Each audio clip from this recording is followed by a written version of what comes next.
late shift. Live from the beer garden. We're switching it up this year, and it's a little somber today. The Blues lose at home. But Dylan Holloway, kind enough to join us, Dylan. Thanks for doing this, man. How are you? Yeah, I'm doing good. You like that blues music? Yeah, it's nice. Is it setting the tone for you? Yeah, it's kind of soothing, to be honest. Listen, man, you lose a game like that. I know it's tough, right? And then you got to come have a conversation and do all that. How long does a loss stay with you? Do you let it go pretty quickly or no? I mean, no. I should probably get better at that, but probably stewing on it all night. But I think tomorrow I'll try and get more positive thoughts, I guess, and just try and focus on practice. Yeah. And there we go. The music is over. We did a bunch of these last year, Dylan, and it's great to be with the people once again. We're live on YouTube, and we're at the beer garden here at the Enterprise Center, and Blues season is in full effect. And listen, Dylan Holloway, it's good timing to have you on. I know you've been through an awful lot the last couple of days, so thanks for being a good sport. Thanks for doing this. Yeah, no worries. Thanks for having me. What have you been up to, by the way, the last couple of days? What have you been doing? Well, yesterday I was laying low, doctor's orders, but other than that, just kind of resting up. I got my family in town, so I'm hanging out with them, and just trying to get ready for these games, I guess, in the homestand. Was it ever a consideration to not play tonight, or is that not in your DNA? Yeah, no, I felt pretty good, honestly, right after it. So I figured I'd get cleared to play today, and I was ready to go. Yeah, and you knew you'd get cleared, right? They told you 24 hours. Were you surprised when the doctor said that? Yes and no. I mean, obviously, it could have been a lot worse, and I could be in a hospital bed right now. But I felt pretty good, and once all the tests came back with good news, then I knew I was probably ready to play because it wasn't anything too serious. All right, listen, we'll move past it. But the fact that you were on a stretcher a couple days ago, then you're on the ice playing in an NHL game here tonight. It's kind of crazy. Your parents are here. I mean, you look back on it, and I know you watched the video. I mean, it's kind of crazy what you just went through. Yeah, yeah, for sure. Definitely wasn't fun. It was definitely a little traumatic, but I was thankful to have a lot of highly qualified people around me help me through the whole situation. So, shout out to Ray, our head athletic trainer.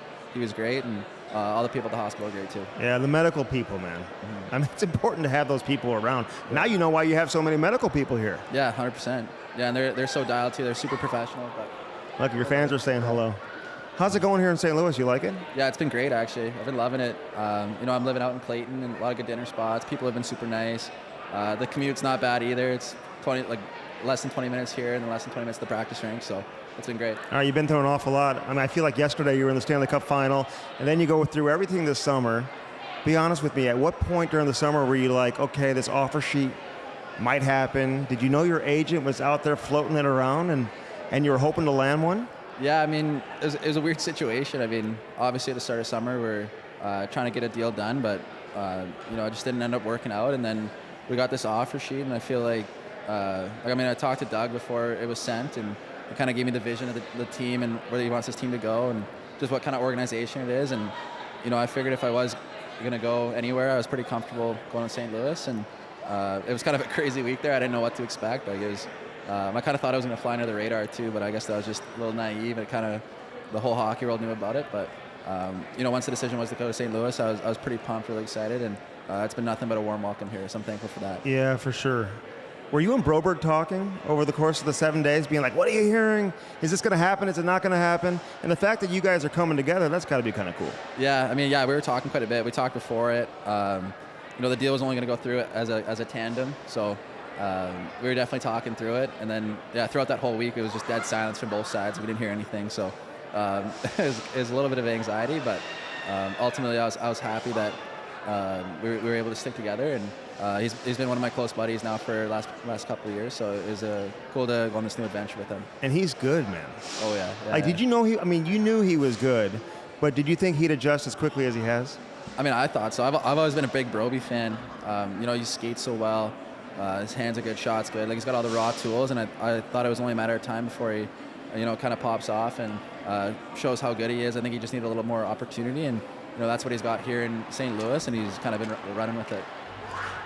How many of your teammates in Edmonton were like, listen, this is ridiculous what's going down? How is this happening? We're losing both of you at once? Were they calling you and be like, whoa, what is going on here? Yeah, a couple guys reached out. I think I think guys know the situation. At the end of the day, it is a business, and it sucks. It sucks to go, especially when you go that deep in the playoffs. But we, obviously develop some good relationships with the guys. But at the end of the day, it is a business, and everybody's got to look out for their own well-being because you never know when, I guess, like your last shift could be. So. Yeah. Mm-hmm. Watching all these Philip Broberg highlights. Yeah, he's good, man. He's really just kind of caught on right away. You didn't know, like, both you guys, there was so much hype when they made when they signed the deals, right? Mm-hmm. And you didn't know if the bar was going to be set too high because both of you guys were kind of young, hadn't had a lot of playing experience, but then, getting to the Stanley Cup final and the playoffs last year, I mean, you guys obviously showed that you're ready to kind of take on a bigger role. So you're getting a bigger role here, which I imagine that's what you wanted, right? Yeah, 100%. Yeah, definitely. I think that's what any player wants, to play a bunch. And sorry. And did you just do that? I don't know. I think it might have been a little Don't touch that. Yeah. No, but yeah, it's been great having more opportunity, more ice time, kind of playing in all different kind of situations, and yeah, it's been great. All right, so playing with Connor McDavid, I got to ask you about that. At what point do you get over it when you're playing with a guy like that and just go to work and be like, this is a regular guy and he's just my teammate? Yeah, I feel like at the rink and stuff, you kind of become desensitized to it, like it's your teammate, and then you watch him just do something stupid on the ice pretty consistently. Like he does crazy things almost every game. So, it's a special thing. There's a reason he's so good too. Like he's so dialed off the ice, and in the gym and practice, like all his reps are clean.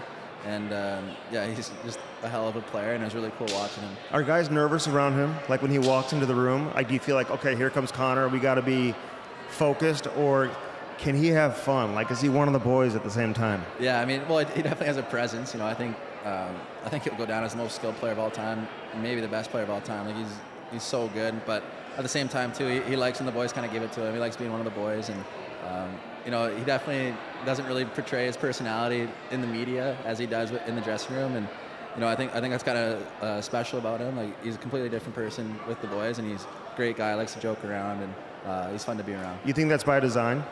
Yeah. That he doesn't like show his personality? Because I wish he did. I wish he showed more of a personality just because he's the face of the NHL, but maybe it is by design. You tell me. Yeah, I think so. I think he just has to get comfortable with people, and I don't think he's got a fake personality at all. So I don't think he can, fake it for the cameras. And he has to do so much media all the time that I'm sure he gets a little sick of it. But around the guys, he's great.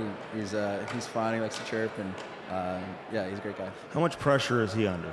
Like, yeah, under sure. the microscope, man, every single day, right? Yeah, that's another thing too. Like, I don't think people realize that everything he does has an effect on kids. He got a mullet one time, and I'm pretty sure all the kids in Edmonton are rocking mullets. So, yeah, everything he does is definitely under a microscope. Did you get a mullet?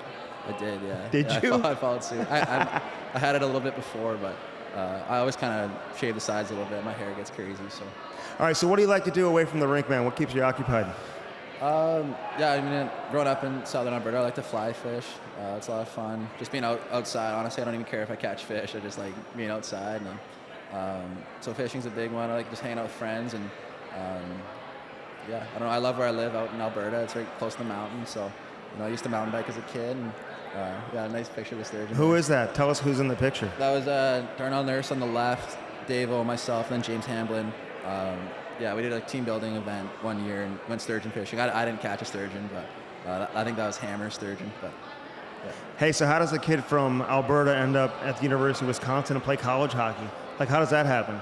Yeah, that's a good question. Growing up, I always wanted to play in the dub, actually. And my dad played in the dub, but he told me to make sure I go see a school or two, kind of weigh my options. And that's what I did. I only ended up visiting one school. I visited Wisconsin, and my visit was great. I had such a good time. And the campus was awesome. It's right on the lake. The boys are great. Coaches are great. Tony Granato was the head coach at the time, and he was super, super nice to me. So, yeah, so after that visit, they offered me a full ride, and it was a deal I just couldn't pass up. So. All right, so tell me some of the guys you played with there. Cole Caulfield was one, right? Yeah. Is he one of your boys? Yeah, he's one of my buddies. How good was he in college? Oh, he's unbelievable. Like unfair? Yeah, he was like a goal a game. Like, he's kind of a cheat code. I remember we were on the same power play unit. I was on one of the flanks, and I'd just send burgers over to him, and he'd hit it every time in the net. So it was pretty cool to play with him. But at a college like that, man, like the fans are so into it. Like you get recognized around campus. Like they're so into hockey there.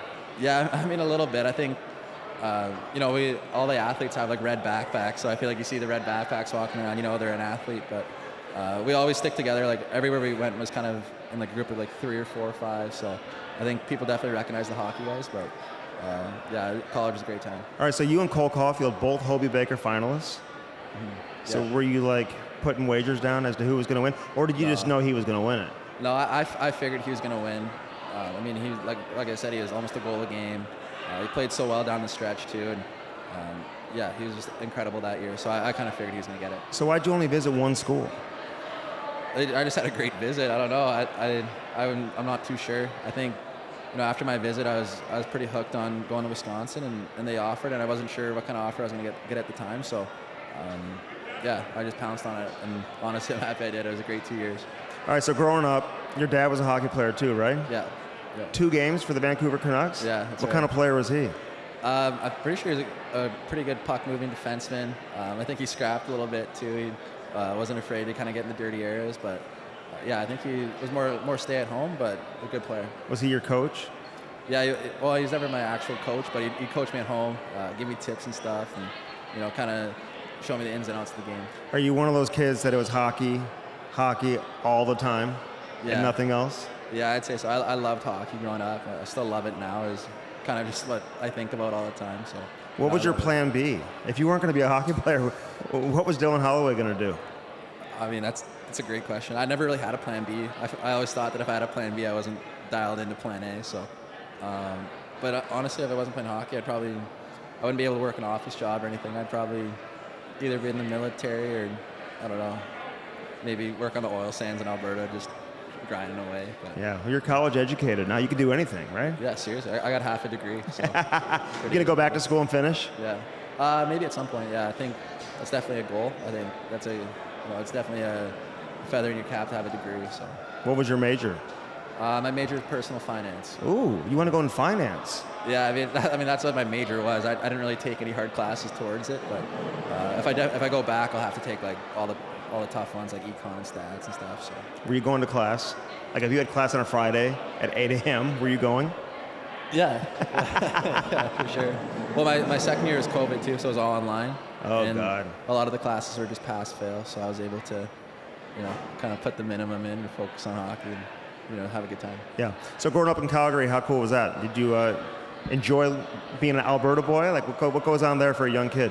Yeah, I mean, I loved it. I don't know, growing up, it was pretty much hockey all the time. Wintertime, there's so many outdoor rinks everywhere, so I just live at the outdoor rink. And then summertime, I'm from outside of Calgary. It's called Bragg Creek, and it's right in the foothills. So there's a lot to do out there, whether it's fishing, hiking, mountain biking, golf, everything. So I love where I grew up, and I love going back there every summer. Are you a big wakeboarder?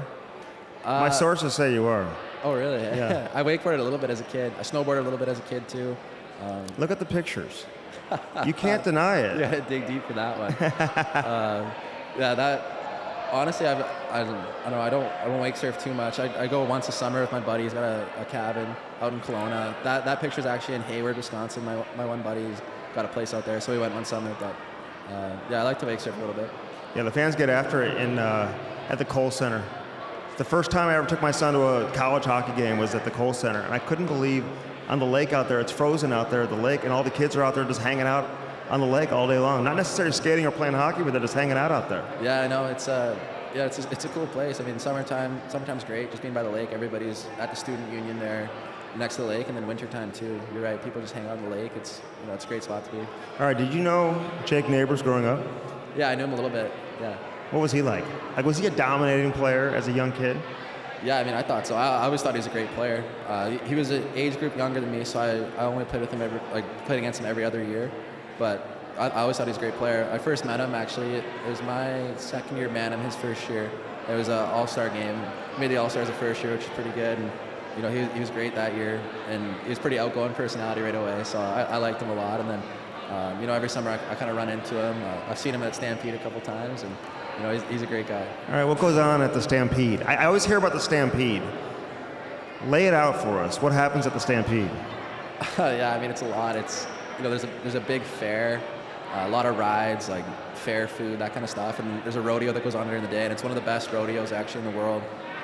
Bull riding, bareback riding, calf roping, chalk wagon races, everything, you name it. So I think if you're first time goer, the best thing to do is probably go to the rodeo during the day, and then obviously at night there's the beer tents, and they have pretty good acts coming in, big country singers, big rappers, EDM, you name it. So are you familiar with rodeos? Like, do you see those a lot when you're a young kid growing up? Like, do you go to the rodeo? Is that what you do in Calgary or no? Well, at Stampede, yeah. I mean, it happens every year, and it's such a good rodeo. Like, it's I think they name it the greatest outdoor show on earth, and it honestly might be, but it's pretty entertaining, and I definitely recommend going to the rodeo if you ever go. All right, give me some other guys who you grew up with. Who else did you grow up playing with or around you that has made it to the NHL? Yeah, I mean, there's a few guys. I'm just trying to think. Well, Peyton Krebs is a guy that I played with. This is my, I played with and against growing up, and he was such a great player growing up. I actually lived with his family in Okotoks. I played junior A in Okotoks, which is a smallish town, city south of Calgary. And I lived with his family. They're my billet family, so I got pretty tight with him. I played with Bowen Byram growing up with Hockey Canada events, played against him. I played with Jacob Bernard-Docker, he's a defenseman in Ottawa. I played with him in Okotoks. Just trying to think of names. Bunch of guys. Yeah, a lot of names. A lot of good guys coming to Calgary. So you lived with Peyton Krebs. So is he younger than you or older than you? No, we're the same age. I actually didn't live with him. Like, I lived with his family. He was off playing junior in Kootenay and in Winnipeg, so I never actually lived with him, but lived with his brothers, and they were a great time. I had a good time living there. You like having a billet family? It was great. Yeah, I had a great time. It was only like 45 minutes from my actual house too, so every Sunday I'd go home and hang out. But yeah, as far as billet family goes, they were awesome. Meals were great. They're just a big hockey family, so they knew what was going down, and they'd come to all the game support. It was awesome. What'd you know about St. Louis before you got here? Honestly, I've heard around the league everybody loves living in St. Louis. So, and then I talked to Schenner right away when I signed, obviously, and he said that guys seem to love it here, and people are so friendly, and it's been great. So, but honestly, before I didn't know too much about St. Louis. It's being from Canada, you don't learn much about where the states are and what goes down in each state. But I like how Missouri and each state kind of has its own culture, and it's cool to be here. Did you play here? Yeah, I played here twice before. You did? Yeah, before coming. Why number 55 and then 81? Like, how'd you choose 81? Yeah, I mean, that's a good question. I don't have any crazy stories about my number pickings, but 55, I like repeating numbers. Then I kind of worked it down. 99, obviously not going to take. 88's Patrick Kane. 99 wasn't available? Yeah, not available, and obviously not going to take that. 88 was Patrick Kane. I didn't want that one. 77 I was thinking about. 66 Mario Lemieux, can't take that. 55 I was like, I don't mind that. And then 44 was nice. I like 4, but that was Zach Cassian's number, and I got pretty tight with him, so I didn't want to take his number. And then I didn't love 33 or 22, so I just landed on 55. And then 81, obviously I couldn't take 55 here. That's Colton's number. And 81, I liked Marian Hossa growing up. I used to watch those playoff runs when he was in Chicago, and I thought he was an elite player, and I thought that number is pretty good. So.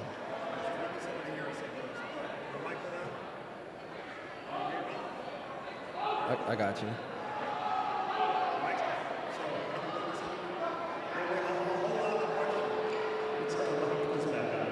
There we go. Now I can hear myself.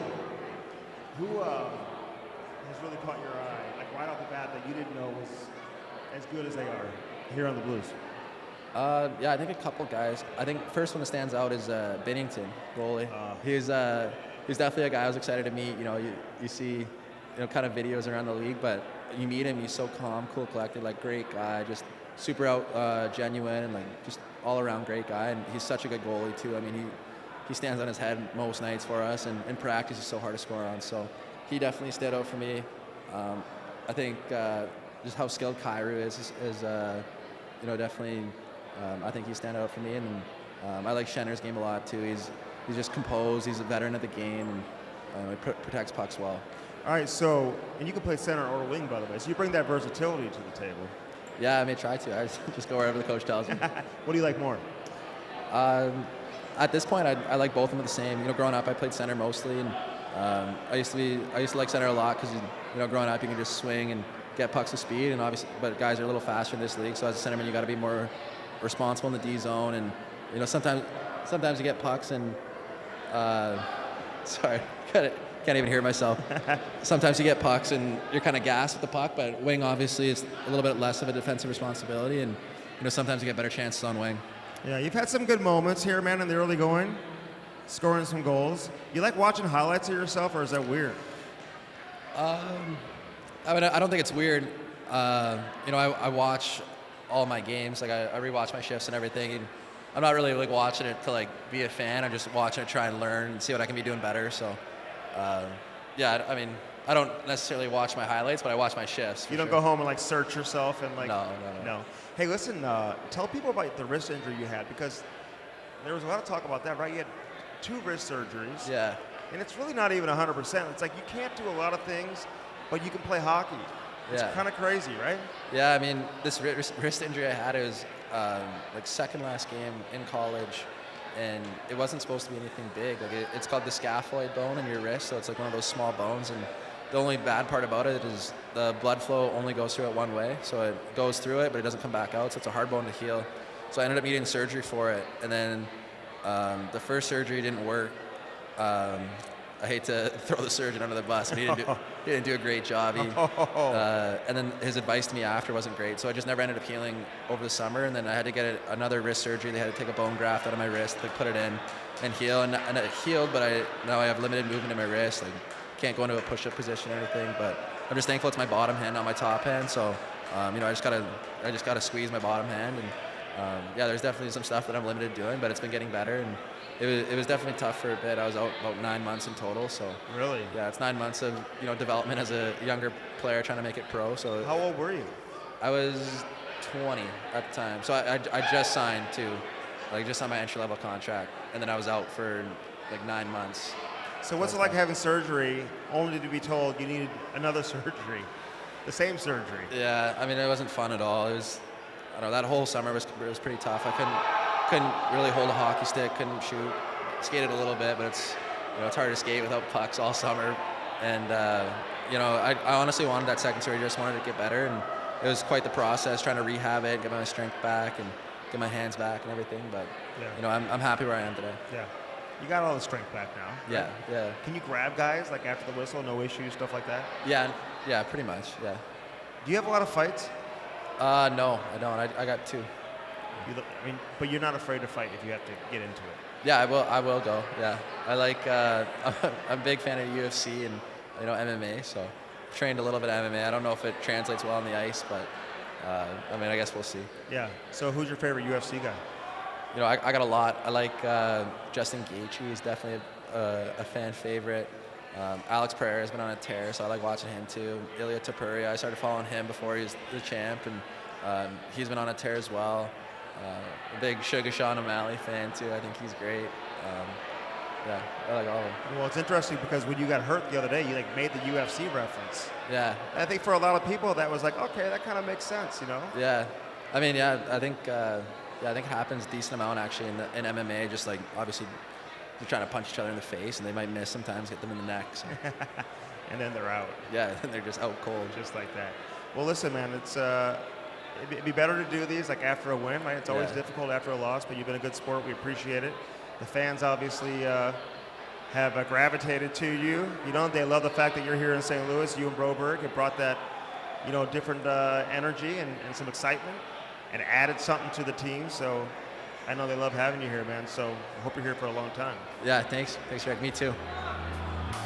So this has been The Late Shift. Hope everyone enjoyed it, man. We'll do these throughout the year, obviously on the Blues YouTube channel, so be sure to check that out. Dylan Holloway, number 81. Thanks a lot, man. Enjoy St. Louis. Yeah, thank you.